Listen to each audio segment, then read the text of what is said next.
Reliance mart खुलने के फैसले से दुकानदार व्यापारी जो हैं वो परेशान हैं और सुबह भी हमने चर्चा की थी। इसके अलावा फ़ोन कॉल्स भी की और कुछ प्रेस कॉन्फ्रेंसेस जो हैं वो आने वाले दिनों में आप दे सकते हैं। ये भी हो सकता है कि जम्मू बंद की कॉल भी दी जाए।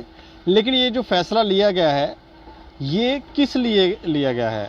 क्या इससे व्यापारियों को कोई बेनिफिट होने वाला है या आम जनता को बेनिफिट होने वाला है? इस पर चर्चा होना ज़रूरी है। एक बात हम ये ज़रूर कहेंगे कि सरकार आम लोगों की सहूलियत के लिए बनाई जाती ताकि उनको परेशानियां ना हो। मोनोपोली जो है, मोनोपोली सिस्टम जो लंबे समय से चलता आ रहा है वो समाप्त करें सरकारें अगर जो बनाई जा रही हैं। लेकिन इस फैसले को जो हमारे दुकानदार हैं, व्यापारी हैं, वो कैसे देखते हैं, इस पर चर्चा करेंगे। चर्चा करने के लिए हमारे साथ है पवन गुप्ता जो प्रधान है all Jammu hotel and lodges association के। उसके अलावा शंकुल गुप्ता हैं, मेंबर हैं हरी मार्केट एसोसिएशन के। सर, आप दोनों का बहुत बहुत स्वागत है। शुक्रिया सर। अच्छा, मैं जानना चाह रहा हूँ कि आप किस तरह से देख रहे हैं, अगर यहाँ पर रिलायंस मार्ट खुलते हैं तो कोई नुकसान या कोई फ़ायदा होगा व्यापारियों को या आम लोगों को? किस तरह से देख रहे हैं? ऐसा है, सरकार जो होती है ना वो पब्लिक के हित के लिए होती है जी। बिजनेस क्लास जैसे हुए उनके हित के बारे में पॉलिसी लाती है। पॉलिसी ऐसी होनी चाहिए वो बिजनेसमैन के हित के लिए हो।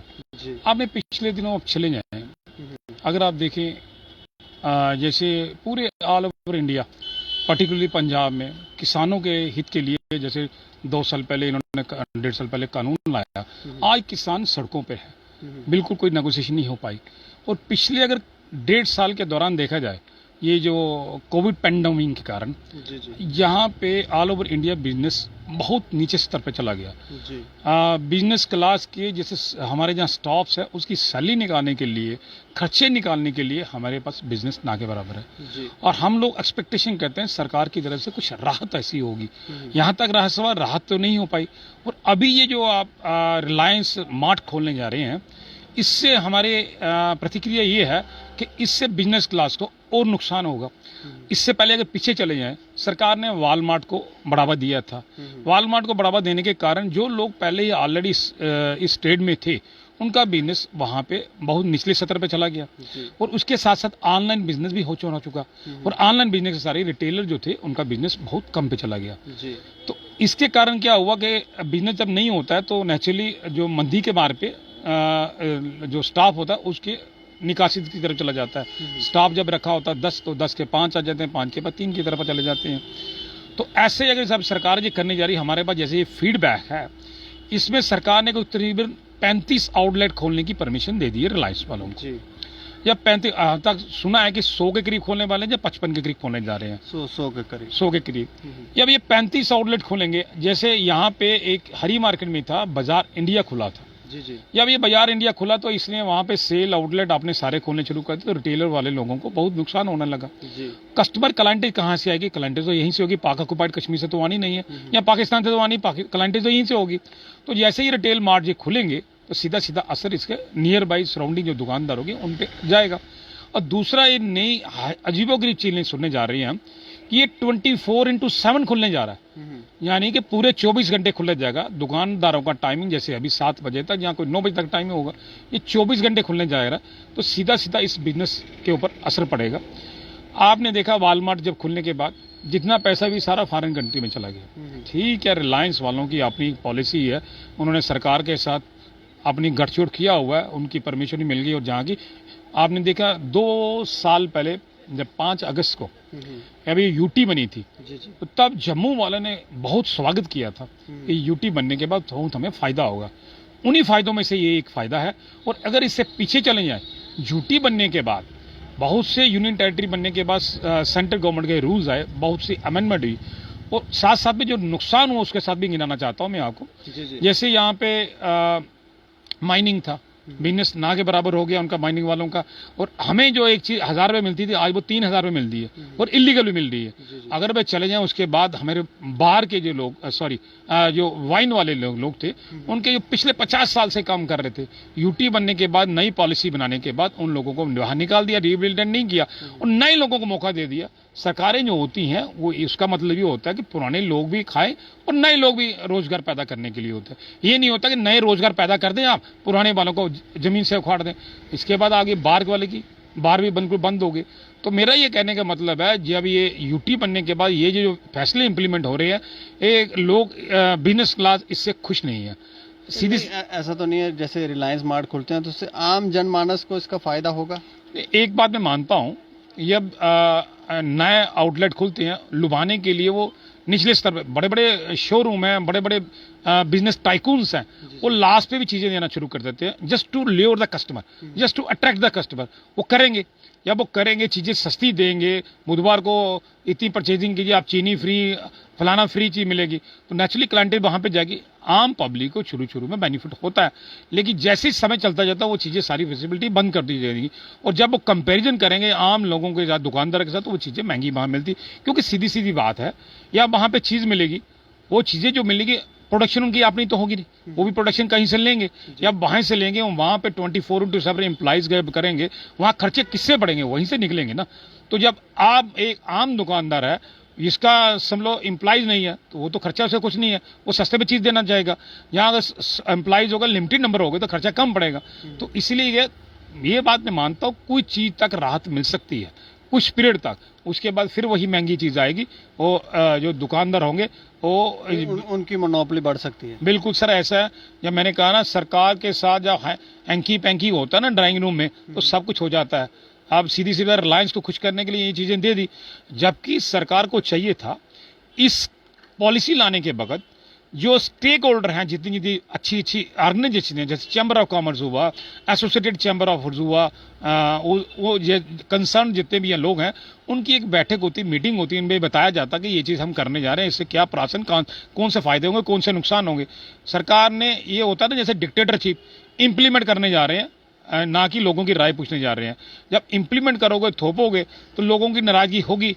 आपको देखो, मैंने पहले उदाहरण दिया आपको, किसान आज सड़कों पे हैं। तो जब ऐसा समय ये भी आएगा, जो लोग, जिसको खाना नहीं मिलेगा, नसीब नहीं होगा, पिछले 1.5 साल से कोविड ने रहा हुआ है, जब ऐसा समय आएगा तो ये लोग भी सड़कों पे आएंगे। किसान सुसाइड करने पे जाएंगे तो ये भी सुसाइड करने पे आएंगे, सरकार को संभालना मुश्किल हो जाए। यहाँ तक मेरी फीडबैक के मुताबिक है कि पंजाब में भी आउटलेट खोलने जा रहे थे, पंजाब में आउटलेट उन्होंने बंद कर दिया खोलना। तो सरकार को पहले ये सोचना था, चिंतन मंथन करना चाहिए, तो उसके बाद ये इंप्लीमेंट करना चाहिए। लेकिन ये ऐसी इलेक्टेड गवर्नमेंट है ही नहीं इस वक्त। ब्यूरोक्रेसी एसी रूम में बैठ के डिसीजन लेते हैं, ना कि पब्लिक के साथ रिप्रेजेंटेशन करके। तो ये आपको लग रहा है ये डिसीजन ब्यूरोक्रेसी का है? सर, ऐसा ब्यूरोक्रेसी भी इसमें इन्वॉल्व होगी ना, तो नहीं है। तो हो सकता है उनको भी निर्देश दिया गया ऐसा करना है। देखिए, ऐसा है, जब ऊपर से डिसीजन होते हैं तो इम्प्लीमेंट करने के लिए ब्यूरोक्रेसी की इन्वॉल्वमेंट आती है, नहीं तो वो इम्प्लीमेंट हो नहीं पाती। अब मैं एक छोटी सी बात कहूँ आपको, जब कोई डिसीजन इम्प्लीमेंट करना है, जैसे लॉकडाउन करना है, तो ऊपर से डिसीजन होता है, तो निचले सतर पर जाने के लिए पुलिस की मदद ली जाती है लॉकडाउन करने के लिए। तो ऐसे ही जब करने के लिए ब्यूरोक्रेसी भी इन्वॉल्व होती है। ब्यूरोक्रेसी एसी रूम में बैठ के डिसीजन ले लिया, आम जनता का सोचा नहीं। अब आपसे मैं आपको दर्शाना चाहता हूँ, मैं जिस टूरिज्म सेक्टर में हूँ, सरकार ने आज तक, अभी तक टूरिज्म सेक्टर में यहाँ पे राहत नाम की चीज़ नहीं दी। जब राहत नहीं दोगे, लोग आगे मरे हुए हैं, और मरे हुए को और मारोगे तो लोग तो तंग पड़ेंगे। तो अल्टीमेटली लोगों के हाथ विकल्प क्या आता है? वोटिंग। जब ये इलेक्टेड गवर्नमेंट आएगी, नेचुरली इसके ऊपर असर पड़ेगा। जब असर पड़ेगा तो सरकारें बदल जाती है। आज देखिए कांग्रेस का क्या हाल हुआ, खत्म होगी, बीजेपी आई। जब मैं सेंटर की बात नहीं कर रहा, स्टेट की बात कर रहा हूँ, जब स्टेट में ऐसी पॉलिसी इंप्लीमेंट कर तो लोग स्टेट के लेवल से नाराज हो जाएंगे। तो नेचुरली एक रीजनल पार्टी या नई पार्टी आएंगी, उनको लोग देंगे मान्यता, तो जो खिचड़ी बनेगी वो फ्रैक्चर्ड मैंडेटेड बनेगा। तो ये आने वाले समय ये लोगों के हाथ विकल्प कोई नहीं, वही विकल्प आता है। चलिए, हमारे साथ बात करने के लिए शंकुल जी भी हैं। अच्छा शंकुल जी, आप किस तरह से देख रहे हैं रिलायंस मार्ट खुलने जा रहे हैं? इससे आपको क्या लग रहा है, फ़ायदा होगा कि नुकसान? और फ़ायदा होगा तो किसको, नुकसान होगा तो किसको? देखिए, इसमें मेनली 2 चीज़ें बड़ी इंपॉर्टेंट निकल के आ रही हैं। सबसे पहली बात इसमें ये निकल के आ रही है कि जो रिलायंस मार्ट खुलने जा रहा है, उसमें कहीं ना कहीं कंज्यूमर का तो बहुत ज़्यादा फ़ायदा है। क्योंकि देखिए, जब एक मैन्युफैक्चरर जो सामान बनाता है, उसके बाद वो अपना सुपर स्टॉकिस्ट बनाता है, फिर वो अपना डिस्ट्रीब्यूटर बनाता है, फिर वो डीलर बनाता है, और फिर जाके कंज्यूमर वो सामान लेता है। तो इन तीनों का मार्जिन जो है, इसमें क्या होगा, जब रिलायंस मार्ट बनेगा तो मोस्ट ऑफ द आइटम जो है वो डायरेक्टली फैक्ट्री से उठाई जाएंगी, और उसका जो रेट और जो प्राइस है वो थोड़ा सा नॉमिनल रहेगा, जिससे कि आम जनता की जेब पे कैंची नहीं चलेगी। सेकेंडली, अगर हम व्यापारियों की बात करें तो व्यापारियों के लिए ये बहुत बड़ा सेटबैक होगा। क्योंकि देखिए, छोटा दुकानदार जो है ना, वो थोड़ा सा सामान लाएगा, बाजार में बेचेगा, लेकिन जब उसके पास क्लाइंट ही नहीं आएगा, क्योंकि जैसे हम पिछले 3-4 साल से देख रहे हैं व्यापारियों की हालत बहुत खस्ता है यहाँ पे। पहले 370 का टूटना, फिर उसके बाद कोरोना का 2 साल आना, और गवर्नमेंट इतनी हौश पौश में ये सब चीज़ें इंप्लीमेंट कर रही है कि जिससे कि व्यापारी की कमर पूरी टूटी है, उसको उठने का मौका ही नहीं मिल रहा। और अब अगर ये रिलायंस स्मार्ट यहाँ खुल जाता है तो मेरे ख्याल से जम्मू की जो इकोनॉमी है उस पर बहुत बड़ा असर पड़ेगा, क्योंकि बहुत सारे लोग जो हैं वो डायरेक्टली कंज्यूमर्स के साथ जुड़े हुए हैं। और जब ये लोग डायरेक्टली आप रिलायंस से या कहीं से भी वॉलमार्ट से सामान लेना शुरू कर देंगे तो उन लोगों को ऑटोमेटिकली उसका नुकसान झेलना पड़ेगा। छोटे दुकानदारों को भी नुकसान हो सकता है, जो छोटे गलियों में भी कहीं छोटे छोटे दुकानें हैं उनको भी कोई नुकसान होगा? देखिए, जब इस टाइप के मॉल्स खुलते हैं ना तो बहुत सारे लोग जो हैं वो अपनी फैमिलीज लेके जाते हैं ऐसे मॉल्स में, और बल्क बाइंग होती है वहाँ पे। जैसे 4 लोग फैमिली के गए, किसी ने कुछ लिया, किसी ने किराना लिया, किसी ने कॉस्मेटिक्स लिया, क्योंकि ये वन स्टॉप शॉप बनने जा रही है। तो वहाँ पे क्या होता है कि सारा सामान एक बार इकट्ठा होकर आ जाता है। जैसे कि किसी ने महीने का राशन डाल लिया तो उसको ज़रूरत ही नहीं पड़ेगी बाहर जाने की। अगर एक फैमिली ऐसा करेगी तो कितनी फैमिली ऐसा करेंगी, तो ऑब्वियसली जो गली के दुकानदार हैं या जो होलसेलर्स हैं, सुपर स्टॉकिस्ट हैं, सबकी जो कमाई है उस पर फर्क पड़ेगा। और आने वाले दिनों में मैं बताना चाहता हूं कि जम्मू के हालात इतने बुरे होने वाले हैं, अगर ये सब चीज़ें यहाँ खुलती हैं तो मुझे लगता है कि व्यापारी वर्ग जो है वो ज़मीनी स्तर पे तो है ही है, बिल्कुल ही ख़त्म हो जाएगा। मैं आपसे एक जानना चाहूँगा, बेस्ट प्राइस खुला था, उसका भी इफेक्ट देखने को मिला आपको? बिल्कुल आपने सही कहा। जब ये बेस्ट प्राइस खुला तो जितनी भी बेरोज की मंडी थी, कनक मंडी के लोग थे, वो लोग नाराज थे, उन्होंने अपनी रिजनमेंट शो की थी। सरकार एडामेंट थी, सरकार ने पॉलिसी इंप्लीमेंट की, और आज की डेट में उनके बिजनेस के ऊपर बहुत असर पड़ा हुआ है। बिजनेस क्योंकि ऐसा है कि जब ये वॉलमार्ट खुला था बेस्ट प्राइस का, तब इन्होंने कहा था डायरेक्ट टू द रिटेलर। आप उनकी मेंबरशिप देखिए, आप जितने भी वहाँ के मेंबर हैं वो रिटेलर नहीं है। वहाँ के उन्होंने सेकेंडरी मेंबर, टर्शरी मेंबर बना दिए गए हैं। वो लोग दे आर सिंपली, कोई बिजनेस क्लास नहीं है तो एम्प्लॉय भी है, सभी A to Z वहाँ पे ले सकते हैं, प्रोवाइडेड उसके पास एक कार्ड होना चाहिए। तो जिन लोगों ने सामान ऐसे थोक लोगों से दुकानदारी का है, कनक मंडी से लेना था या रिटेलर से लेना था, आज वो सीधा वहीं से लेते हैं।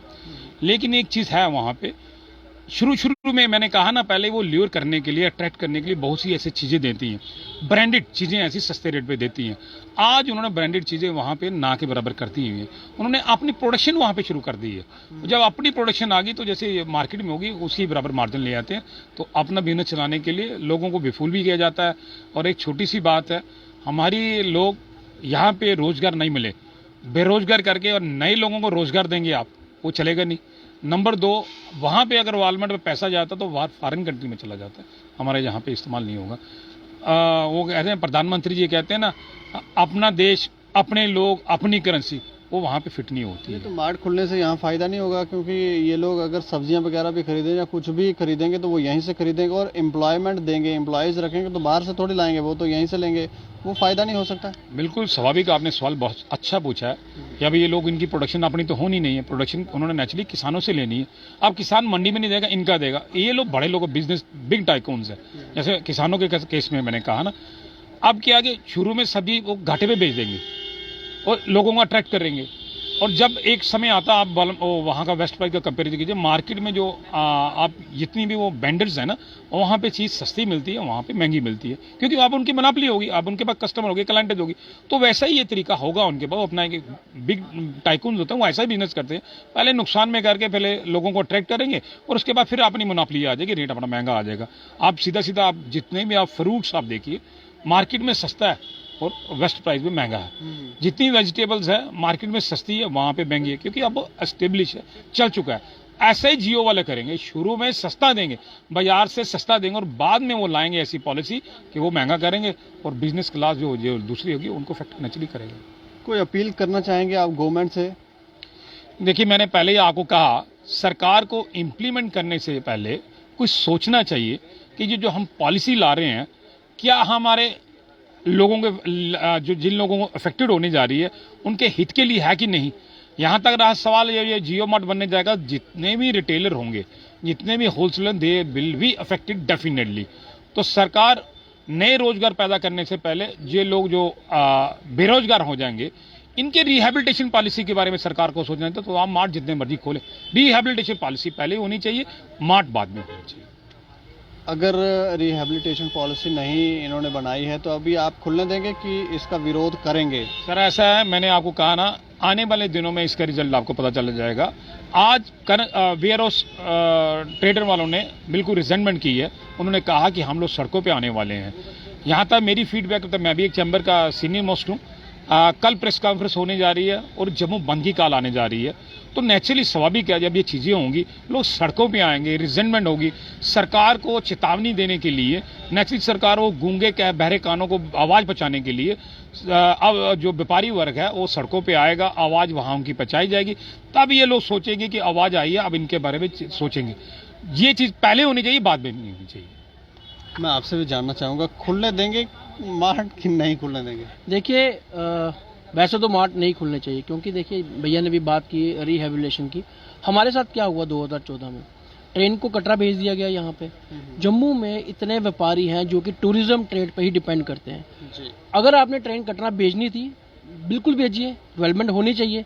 लेकिन उससे पहले आपको ये सोचना चाहिए था कि जो दुकानदार, जो होटल वाला, जो ढाबे वाला, ट्रांसपोर्ट वाला डिपेंड ही टूरिज्म पे करता है, उसका क्या होगा। जम्मू को आपने दूसरा पठानकोट बना दिया, जम्मू का आपने बुरा हाल कर दिया। हाँ, अगर आपको ट्रेन भेजनी थी भेजते, लेकिन उससे पहले जम्मू की जो पाइपलाइन प्रोजेक्ट्स हैं, जो मेन जिसके ऊपर देखिए, जम्मू तो है ही टूरिज्म पे सारा, तो जम्मू में टूरिज्म के जितने रिलेटेड प्रोजेक्ट्स थे उनको आपको पहले कंप्लीशन करनी चाहिए थी, हैंड ओवर करते जनता को। फिर आप कटरा छोड़ के ट्रेन श्रीनगर भेज दो, कोई फर्क नहीं पड़ता। आज जम्मू के हालात जो हैं सर, मैं आपको बता रहा हूँ, 90% लोग जो टूरिज्म से जुड़े हुए हैं वो बिना बोनी के घर जा रहे हैं। आप समझते हैं, इतनी बड़ी दुकान खोल के, होटल खोल के, ट्रांसपोर्ट खोल के, ट्रैवल एजेंसी खोल के लोग बिना पैसे के घर जा रहे हैं। मुझे तो ये समझ नहीं आती है, जहाँ की प्रजा ही इतनी दुखी हो, वहाँ का राजा ऐसे रूल्स कैसे ला सकता है। तो मेरे ख्याल से इसको अभी होल्ड पे कर देना चाहिए। पहले जो दुकानदारों के लिए एक स्पेशल पॉलिसी बनानी चाहिए, उनके लिए एम्प्लॉयमेंट के स्कोप बनाने चाहिए। फिर उसके बाद आप चाहे एक छोड़ के 500 मॉल खोलें, वॉलमार्ट खोलें, जियो के खोलें, किसी को कोई फर्क नहीं पड़ेगा। लेकिन ऐसा नहीं होना चाहिए कि आगे दौड़ो पीछे छोड़। जो लोग पिछले 25 साल, 50 साल, 100 साल से काम कर रहे हैं, आज उनकी आप पेट पे इस तरह से लात मारोगे, ये कतई जम्मू का व्यापारी बर्दाश्त नहीं करेगा। चलिए, शुक्रिया हमसे बातचीत करने। Thank you. शुक्रिया सर हमसे बात। Thank you sir, thank you. तो निराशा है और स्वाभाविक है कि ये निराशा जो है वो स्वाभाविक है, निराश होंगे ही, क्योंकि दादागिरी जो है वो कुछ समय तक लोग सहन कर सकते हैं, लेकिन अगर ओवरडोज दी जाएगी तो कहीं ना कहीं उसका विरोध ज़रूर होगा। और अब ये विरोध जो है वो शुरू हो गया है। और अब कल जब चैम्बर ऑफ कॉमर्स की प्रेस कॉन्फ्रेंस होती है, उसके बाद वो क्या फैसला लेते हैं, क्या जम्मू बंद की कॉल देंगे नहीं देंगे, ये कल प्रेस कॉन्फ्रेंस के बाद पता चलेगा। लेकिन विरोध लगता है ज़रूर होगा इस फैसले का। बाकी आप लोग भी अपनी राय ज़रूर रखें और देखते रहें दैनिक सवेरा समाचार। मुझे और मेरे सहयोगी अरुण डोगरा को दें इजाज़त।